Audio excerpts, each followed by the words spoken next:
Hey, ladies. Welcome to the Mom2Mentor podcast. If this is your first time joining, welcome. If you are a repeat listener, thank you for your loyalty. And oh, by the way, welcome to 2026. We are continuing down the path of reminding you you are more than a mom, more than a nurturer. You are a mentor to your children. You are the first teacher they experience. This podcast is designed to encourage and motivate you, Mom, as you continue down this journey of being a parent.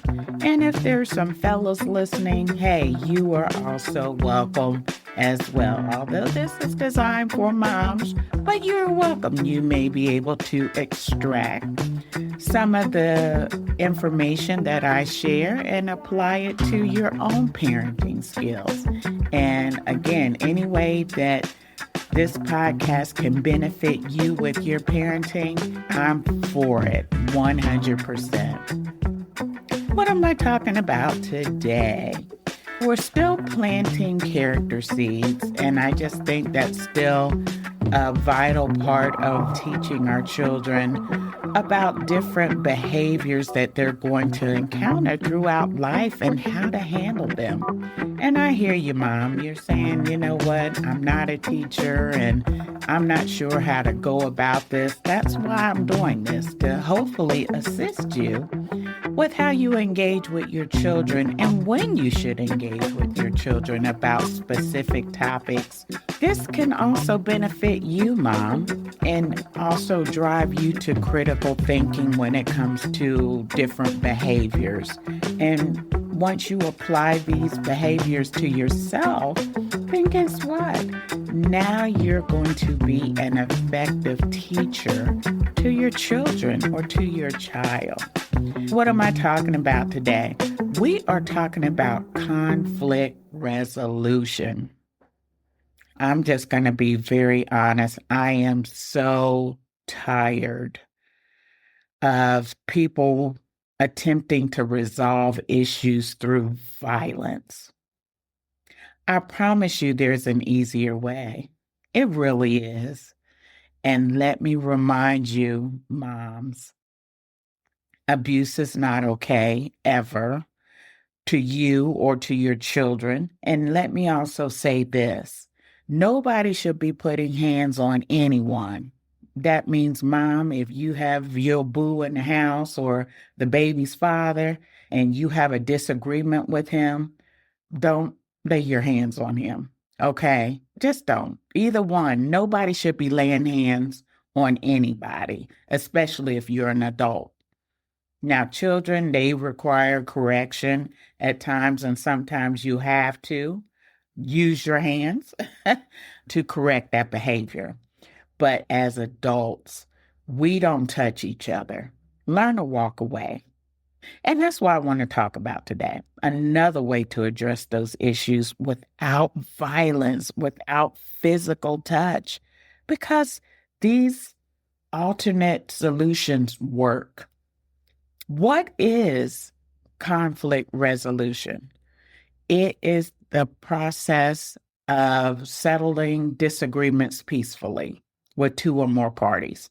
The reason why this is an important topic is because you are allowed to get mad. Matter of fact, you are going to get mad. Sometimes you may get mad a couple times throughout the day. And guess what? That's okay because it's a natural emotion. It's going to happen.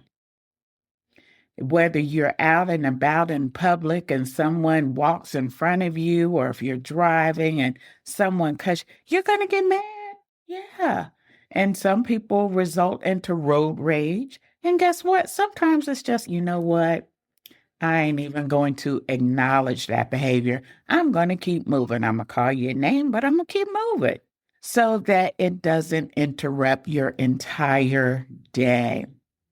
How you respond to anger is the issue that needs to be addressed. So we just talked about what conflict resolution is and why do we need it? Because we're going to experience it on a daily basis. All right, so let's get down to giving you some tips on other ways to resolve conflict. Stay calm. Don't allow someone to push your buttons. Again, I just gave you a perfect example. You're out and about, you're driving, or someone disrespects you. Is it worth the response? Probably not. Are you a little irritated? Yeah. Should you move on? Absolutely. Because it's not worth messing up your whole day. Active listening.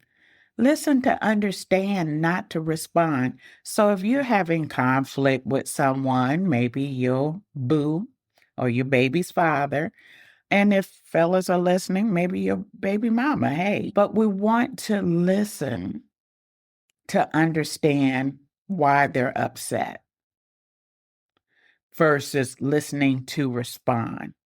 Because when we listen to respond, some things may come out of our mouths that we may regret later. But if we actively listen to what the concern is and just ponder it, you don't have to respond. Just understand, absorb what they're saying before you take that active, okay, this is how I feel. Then you have a full blown argument. The other thing, you want to remain calm. And when I say calm, I'm talking about your voice tone as well. Listen, when you're yelling at each other, absolutely nothing gets accomplished. All you're doing is screaming at each other. The next thing you're slamming doors and throwing things. Learn to respond in a calm, neutral tone with your voice because that's going to help de-escalate the issue. I remember once upon a time, way back when, I would interact with customers and they would be angry about a situation. So it would have been easy for me to elevate my voice, but instead I said, So I lowered my voice. So then at the end, as I lowered my voice, they also lowered their voice. They started mimicking me. By the time the interaction was over, they would thank me because they were so upset, saying, I appreciate you calming me down. And that's one thing you don't want to say, calm down. No, just lower your voice. Lower based on that versus matching their anger because they have a right to be angry because it's a natural emotion. Collaboration. So you want to reach a consensus. Sometimes it's to agree to disagree. I'm just saying that was one of the things that I was taught midway my career. It's okay to disagree. Right now, all the politics and different things that are going on in this world, many of us don't agree with it, and some people do agree with it. And that's okay. That's fine. So when that happens, you know what? That's your point of view. I have my point of view, and we move on. And that's it. It doesn't have to be a big debate. We agree to disagree, and that's okay. Now we want to talk about win-win. Win-win is the situation benefits both of you. And again, respect each other for the differences. Going back to reaching that consensus. It's a win-win for both of you all. We move on. You like it. I don't like it. Okay. Now that you know that I don't like it, I'm going to try to respect you for your opinion. And you respect me for mine. Then we move on. Compromise. Again, going back to the collaboration and the win-win, willingness to give and take.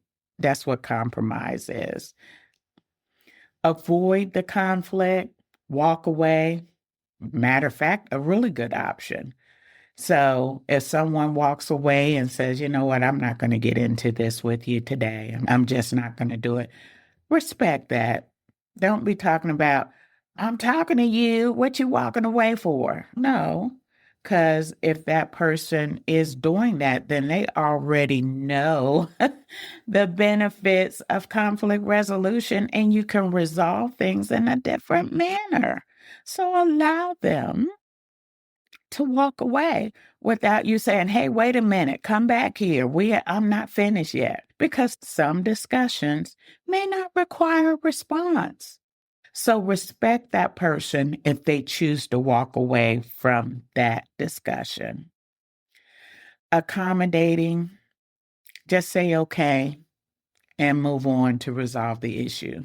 Again, that's what conflict resolution is all about. We don't have to resort to violence, ladies. Learning how to walk away and be respectful to one another and recognize everybody has a difference of opinion, and that's okay. To resolve an issue, now you can teach your children the benefits of what it means to resolve an issue without violence, right? Because effective conflict resolution is crucial in both personal and a professional setting, as it helps maintain positive relationships, promotes teamwork, and builds trust. That's the big one, building trust. So keep that in mind, moms, as you enter and navigate 2026. You are going to encounter conflict, some of us more often than not, unfortunately, but have the mindset of saying, this is how I'm going to deal with conflict today. Yeah, I'm going to walk away. I'm just not going to address it, or I'm going to address it later after I had time to calm down. Or if you're a yeller like I used to be, I'm going to just lower my tone and address people in a manner where they can hear and understand me without yelling. All right, ladies, that concludes today's episode. If you found value in this episode, tell another parent about conflict resolution. And if you enjoyed the Mom2Mentor podcast, share. And guess what, ladies? I've just modified my webpage. I would love to get your feedback. I would love to hear what you have taught your child, what you have learned, especially if you learned something from this podcast. Share that with me so we can share with others and motivate and encourage them. That's what this podcast is all about. It is 2026. It's time to really put this podcast and these behaviors into high gear and really press the accelerator, because it is needed now more than ever. So again, I appreciate you joining. I look forward to interacting with all of you in 2026. Again, don't forget to visit singlemomsunitedpodcast.com. I am in the process of updating my URL, so be on the lookout for that. You can also visit my YouTube channel. Leave me some feedback. I want to hear from you. And I also promise one of my goals this year is to get guests on my show. So you'll need to go to my webpage and sign up to come on the show. And it's specifically for what you taught your child, or what you are teaching your child, or what you have learned and why you have found value. And all of these things have to be positive, right? I don't want someone coming on and saying, I taught my child how to cuss. Yeah, you're not going to be on my show. But if you taught your child how to be respectful, how to resolve issues, conflict resolution. If those things you are doing, I want to know, and we want to share that with others. You all have a great day and a fantastic month. Take care.